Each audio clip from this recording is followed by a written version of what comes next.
Bismillahirrahmanirrahim. I am Tufail from second year MBBS and welcome to another video of Neuroanatomy. In this video we will talk about the external features of the cerebellum. This butter-shaped structure is the cerebellum of the human brain. As we know that the cerebellum is composed of three lobes: the anterior lobe, number two the middle or posterior lobe, and the third one is the flocculonodular lobe.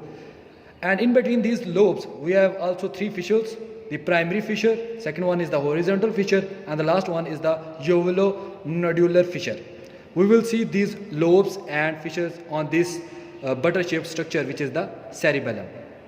This is the part of the midbrain which is also been taken with it. On the superior surface of the cerebellum we can see the lobe which is enclosed by this wide V-shaped fissure.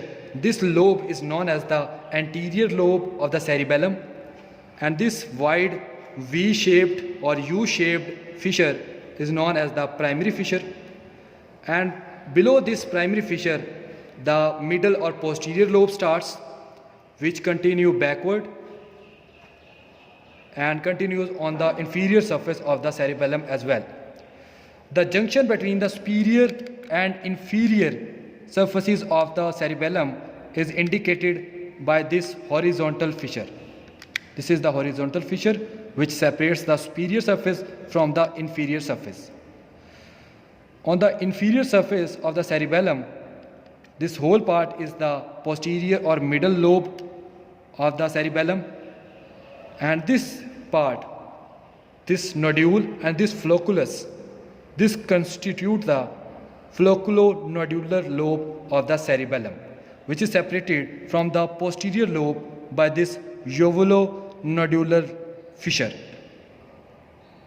I am going to repeat all these structures. This is the anterior lobe of the cerebellum lying on the. This is the anterior lobe. This is the primary fissure.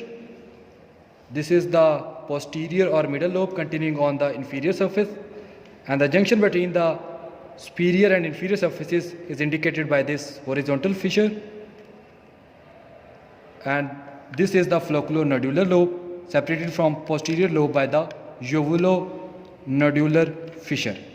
So this is all about the external features of the cerebellum. Thanks for watching, and don't forget to subscribe and press the bell icon.